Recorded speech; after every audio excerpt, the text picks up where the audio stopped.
Welcome to Skilli. Today, let's master three powerful Excel text functions. TEXTAFTER, TEXTBEFORE, and SPLIT. TEXTSPLIT. These functions replace complicated formulas using search, find, left, right, mid, substitute, sequence, and perhaps a few other functions that we are used to using in Excel. Today, we'll show you how to split and extract text using TEXTAFTER, TEXTBEFORE, and TEXTSPLIT. That's the important and simpler approach. Firstly, if you want everything after a simple use TEXTAFTER. TEXTAFTER returns everything after specified delimiter. In our example, we used delimiter of at, and the formula gave us everything after the at symbol in the original data left. So this grabbed everything after the at symbol for in the email address in our example. Next, we look at TEXTBEFORE. TEXTBEFORE extracts all text before specified delimiter. In our example, we used tabbed again, and it gave us John Doe, which was everything that's before the delimiter. It pulls the text before that specific character, making parsing data quick and easy. It's perfect for grabbing usernames or domain names, for example. User data back we put here. And the third formal is TEXTSPLIT. It splits the text into columns or rows at delimiters. For example, we use delimiter full stop to break up the double string into separate cells. If you want to break your text into columns, this TEXTSPLIT is perfect. So these are the three basic formulas.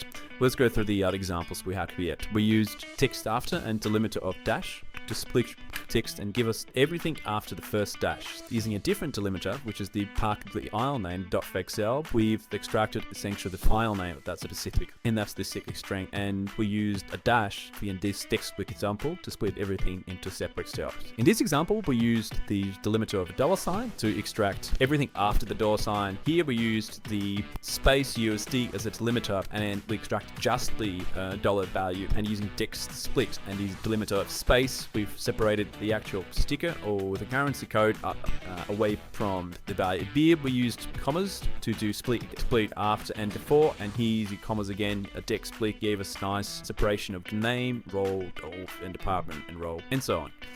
Let's have a look at the syntax. TEXTBEFORE and TEXTAFTER have the same syntax. You have text, which is the actual string you want to work with, delimiter, which we've shown just now, instance number. So you don't always have to start with assessing your text at the first instance of that specific delimiter. It can be your second delimiter, your third delimiter, or any other delimiter. For example, if we do a TEXTAFTER split of that and delimiter or the dash, but rather than starting from the first delimiter, which means 1000 is for the second delimiter, I would like to start from the third delimiter by typing right there you go. Then another thing to know about the instance number part of the function is that if you specify a negative value here, your click string will be assessed from the end, so from right to left. And you can also specify whether your formula should be case sensitive or case insensitive with capital letters. And you can also specify that if you have a duplication or another delimiter at the very end in the text, you don't need to create another value just for that. And another beautiful part of is, if not found, part of the function to in this variable, you can nest another TEXTBEFORE text up to it, and